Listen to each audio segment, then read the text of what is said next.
자, 첫 번째 썰 한번 가보도록 하겠습니다.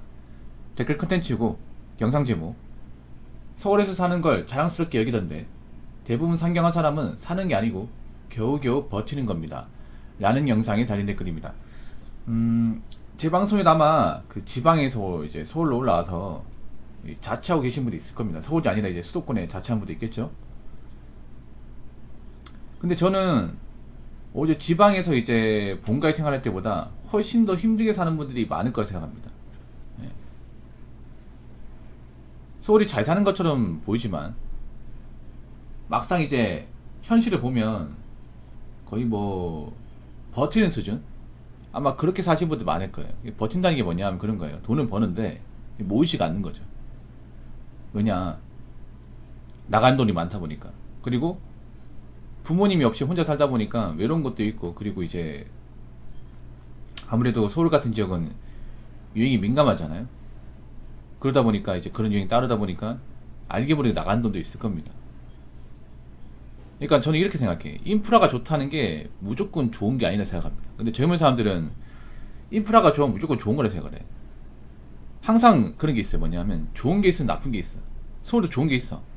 그럼 나쁜 것도 있어요. 지방도 나쁜 것만 있는 건 아니야. 근데 사람들은 지방은 나쁘고 서울은 좋다고 생각하는데 굉장히 말도 안 되는 생각이에요. 일단 서울의 좋은 점은 뭐 인프라 좋다, 그리고 젊은 사람들이 많다, 일자리가 많다, 뭐 그런 건데, 그러면 단점을 보자고요. 아까 인프라가 좋다고 했잖아요. 근데 이거 아셔야 돼. 인프라 좋다는 거는 인프라적인 부분에 나가는 돈이 많다는 뜻입니다. 사실 서울의 어떤 집값이나 월세가 비싼 것도 인프라가 좋기 때문에 비싼 것도 엄연히 있습니다. 젊은 사람들이 많이 살고 있는 것은 인프라가 당연히 좋죠. 인프라가 좋으니까 당연히 월세가 비쌀 수밖에 없습니다. 인프라가 좋다는 게 뭐예요? 근처에 뭐 상가나 이용할 곳이 많다는 거겠죠. 근데 그런 게 다 공짜입니까? 무료가 있습니까? 서울은 무료가 아예 없지 않습니까? 다 돈이잖아요. 그러면 알게 모르게 지갑에서 나가는 돈이 오히려 지방에 살 때보다 많다는 거예요, 이거는. 근데 이런 걸 좀 간과하는 분들이 많아요. 그리고 인프라가 좋다는 얘기는 뭐냐 하면 젊은 사람들이 많기 때문에 굉장히 복잡하다는 겁니다.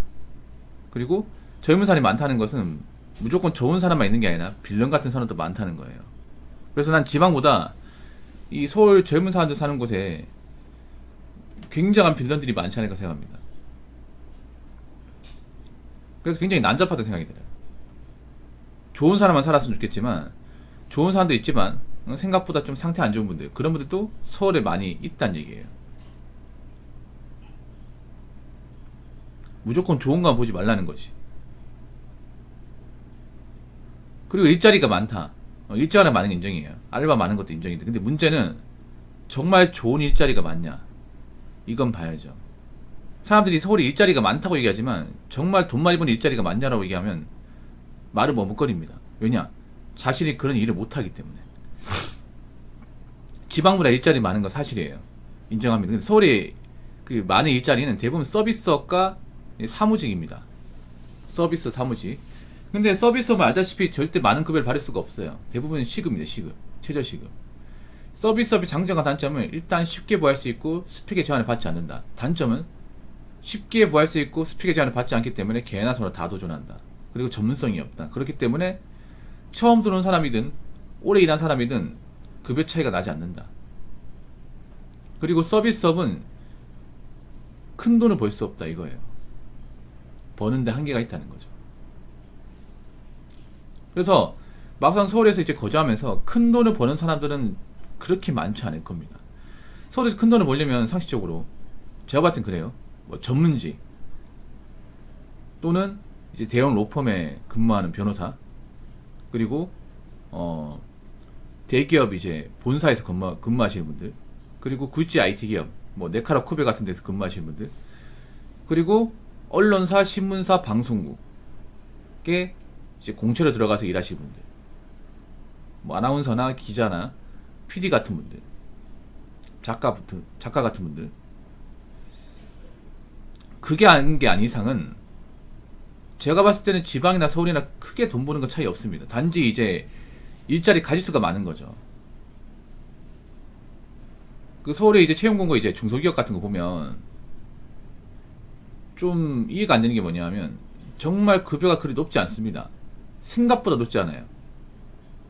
사무직 같은 거 보면 최근에 이제 사무직 취업하신 여자분들 얘기 들어보니까 한 세금 떼고 200? 네, 190 주는 것도 있고. 근데 웃긴 게 뭐냐면 그런 것도 일하려고 지원하는 사람이 굉장히 많답니다. 굉장히 많다는 거예요. 그런데 일하겠다고. 물론 그런데 일할 수 있죠. 일할 수 있는데 문제는 그 월급 받아가지고 이제 밥 사 먹고 커피 사 먹고 뭐 교통비 내고 월세 내고 공과금 내고 식비 내고 뭐 쇼핑하고 나면 남는 게 없어요 이게.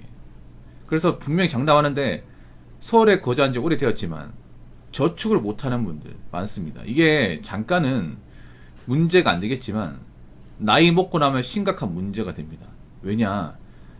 지금 젊은 분들이 좀 관가는 게 있어요. 뭐냐 하면 내 집의 중요성이야. 내 보금자리. 우리가 젊을 때는 돈이 없으니까 월세로 살 수 있어요. 근데 나이가 차서는 허름해도 내 집 있어야 됩니다. 왜냐? 언제까지 우리가 월세 낼 수 없는 거고, 언제까지 우리가 이제 남의 집에 살 수 없는 거고, 언제까지 우리가 이사 갈 수 없는 거예요. 나이 먹어서 이사에 대한 스트레스, 월세에 대한 압박 많이 받습니다. 이건 여러분들 다 아시잖아요. 근데 돈이 없는 사람은 그렇게 살 수밖에 없어. 한 군데 정착할 수도 없고, 그리고 이 돈에 대한 압박을 받을 수밖에 없어요. 집 비싼 것도 있는데, 근데 문제는 그런 거야. 돈을 못 모은 사람들이 많아요. 나이 차도 그냥 살고만 있는 거야. 근데 과연 그게 문제가 안 생길까? 그러니까 생각해보세요. 계속 물가는 올라가, 월세도 올라가고 뭐 음식값도 올라가요. 손은 올라갈 수밖에 없어. 근데 내가 저축을 안 하고 그냥 살고만 있다면 나중에 문제가 안 생기겠어요? 아까 사무직 서비스업도 평생 직장이 아니잖아요. 나이 먹어서 쭉 할 수 없잖아요. 서울 같은 유독 이직을 하신 분들이 많아요. 일 잠깐 하다 그만두고 잠깐 하다 그만두고. 왜냐? 구하기 쉬우니까. 근데 왜 구하기 쉽겠어요? 전문성이 떨어진 일이니까 구하기 쉬운 거잖아요. 그렇지 않나? 우리가 일하는 것도 꾸준하게 일하고 경력이 쌓아야 돈이 되는 거고, 그 돈을 모아서 이제 자산을 키우는 거잖아요. 근데 제가 다른 분도 모르겠지만 서울에서 이제 자취하시는 분들 보면 이직이 너무 심해. 지방에 있는 분들보다. 아무래도 그런 것 같아. 어차피 내가 여기 그만둬도 이만한 직장은 또 들어갈 수 있다. 아마 그렇게 생각하시는 분들이 많은 것 같아. 근데 문제는 아무리 그래도 직장 그만두고 다시 이직하는 데는 텀이 있습니다. 텀이 분명히 있고, 그리고 그렇게 이직할 만한 직장이 정말 많은 보수를 주는지, 그리고 나이 먹어서 쭉 일할 수 있는지는 봐야 되는 거죠. 그래서 제가 뭐 서울에 가지 말라, 서울에 일하는 분들이 나쁘다, 이게 아니에요. 오해하시면 안 됩니다. 단지 서울에서 이제 거주하시는 분들, 그러니까 이제 자취하시는 분들은 내가 지금 서울 땅에서 제대로 살고 있는지 점검해 보셔야 돼. 내가 서울에 이제 온 지 몇 년 됐고, 얼마 벌고, 매달 얼마씩 모으고, 얼마만큼 자산을 키우고 있는지를 점검해 보셔야 돼. 이게 점검 안 하신 분들 꽤 많을 거야. 그냥 바쁘니까 피곤하니까 에라 모르겠다 그냥 하루 버티지라는 생각으로 사는 분들 많을 거예요. 근데 분명히 문제가 많을 겁니다. 이거 문제 있습니다. 분명히 사회적 문제 될 겁니다. 장담하는데 지금 젊은 사람들 몰라요. 시야가 좁으니까 지금 굉장히 근시안적으로 보는 사람들 많아요. 당장의 행복, 당장의 쾌락, 당장의 음식, 이런 것만 보는 사람들이 많아요. 5년 뒤, 10년 뒤 이렇게 살면 어떻게 될까? 이런 걸 예감하는 분들 별로 없는 것 같아요. 그러니까 현재 만족하는 거 아니에요. 현재 만족하는 거 좋지. 근데 차라리 현재 좀 고생하더라도 미래에 만족하는 게 낫지 않나요? 미래에 덜 고생하는 게 낫지 않나? 근데 현재 만족하고 뒤가 없으면 당연히 미래에 고생하는 거 아니에요? 생고생이 기다리고 있는 거 아니에요? 아무튼 서울에 살더라도 정신 차리고 제대로 돈 모으고 사세요. 진짜 걱정되는 분들 많습니다. 자, 댓글 한번 읽어보도록 하겠습니다. 인간은 경쟁 속에 성장한다. 편함을 선택하면 도태된다. 틀린 말 아닙니다. 여러분 옛말쯤에 그런 말 있죠. 서 있으면 앉고 싶고, 앉아 있으면 눕고 싶고, 누워 있으면 자고 싶고. 이 말 아시죠? 보통 여러분 군대에서 이 말 많이 쓰는데, 군대에서 짬밥 차면 사람이 게을러져. 차면 찰수록. 왜냐? 짬밥 찰수록 이제 대우를 해주잖아요. 많이 풀어주잖아. 군대에서 이제 막 이제 짝대기 안 할 때는 소대 앉지도 못하고요. 워커도 앉아서 못 신고, 예. 침상에 기대지도 못하고 뭐 라면 같은 게 있어도 고참이 먹으라고 하는지 못 먹어요. 예. 짝사리 싶으면 안 되고요.